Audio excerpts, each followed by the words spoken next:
No aniversário da minha mãe, minha irmã pegou meu Ford Mustang escondida e acabou destruindo o carro. Meu pai, que serviu anos como fuzileiro naval, exigiu que ela se responsabilizasse e arcasse com os custos, mas ela simplesmente se negou. Minha mãe ficou do lado dela, tentando justificar o que não tinha desculpa. Foi então que meu pai pegou um taco de beisebol e fez algo que deixou todo mundo em silêncio. 2 anos depois, o destino cobrou o preço. Minha irmã pegou o Lamborghini de um amigo sem autorização, e o resultado foi pior do que da primeira vez. No dia do aniversário da minha mãe, tudo parecia sob controle. Eu tinha saído mais cedo do trabalho para buscar o bolo e um presente que meu pai insistiu em pagar. Ele sempre teve essa mania de querer bancar tudo, mesmo depois que eu comecei a ganhar meu próprio dinheiro. Quando cheguei em casa, a garagem estava vazia. O Mustang não estava lá. No começo, achei que meu pai tinha levado o carro para lavar, ou que meu tio tivesse pegado emprestado sem avisar, como já tinha feito antes. Mas quando minha mãe apareceu na varanda, com aquele olhar nervoso e o celular na mão, eu soube que era outra coisa. Ela só disse que aconteceu um acidente. Fui com ela até a esquina, onde o carro estava completamente destruído. A frente amassada, o motor vazando óleo, o capô dobrado no meio, e minha irmã encostada na ambulância, chorando. Ela não parecia machucada, só assustada. Eu senti uma mistura de raiva e alívio, mas o que dominou foi incredulidade. Ela tinha pegado o Mustang escondida, de novo. 2 meses antes, meu pai já tinha proibido ela de dirigir qualquer carro da casa, depois que bateu o SUV da minha mãe num poste tentando estacionar. Ela tinha 21 anos, mas ainda agia como se o mundo inteiro devesse resolver as consequências dos erros dela. Quando meu pai chegou, o silêncio virou tensão. Ele não perguntou se ela estava bem, só olhou o carro, respirou fundo e disse que ela ia pagar cada centavo. A voz dele era calma demais, o que sempre significava que ele estava no limite. Minha mãe tentou interferir, disse que foi um erro, que a menina ainda estava aprendendo, que o importante era que ninguém tinha se machucado, mas ele não quis ouvir. Disse que quem dirige um carro sem permissão assume o risco como adulto. Minha irmã começou a gritar que não tinha dinheiro, que era impossível pagar um conserto daqueles, que ele estava sendo cruel. Minha mãe se virou contra ele, chamando-o de insensível. Foi a primeira vez que vi meu pai encarar ela daquele jeito, frio, firme, sem levantar a voz. Ele foi até o porão, voltou com um taco de beisebol. Por um segundo, achei que ele fosse perder o controle, mas ele não tocou em ninguém. Ele foi até o carro, levantou o taco e começou a bater.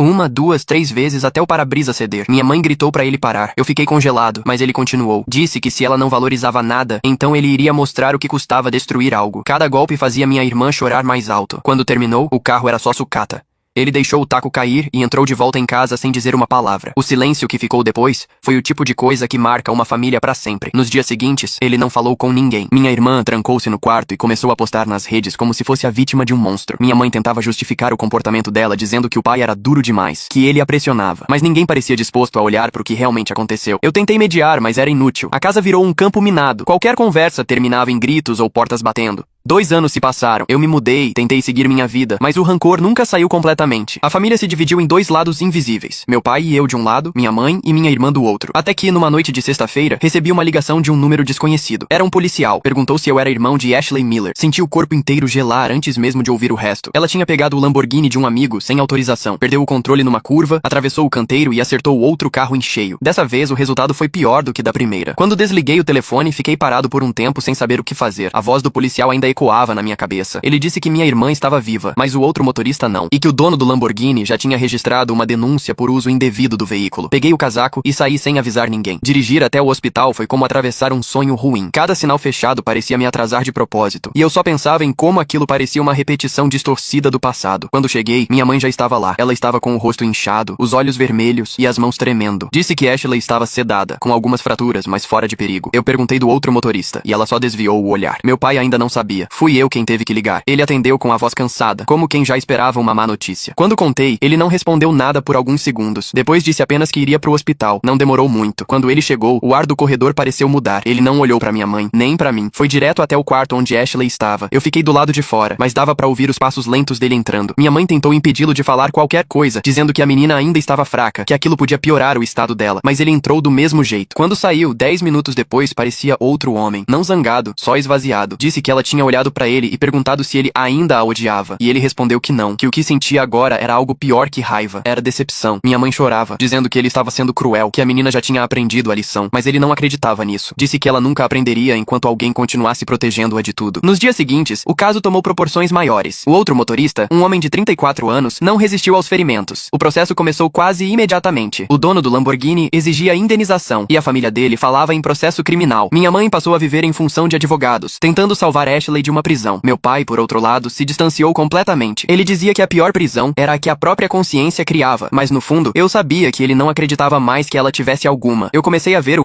E se não quiser esperar a parte 2, pode assistir a história completa em meu canal do YouTube, basta clicar em compartilhar e em mais, e depois clicar no link do YouTube aqui no meu perfil, ou procurar o canal Viciado em Reddit no YouTube.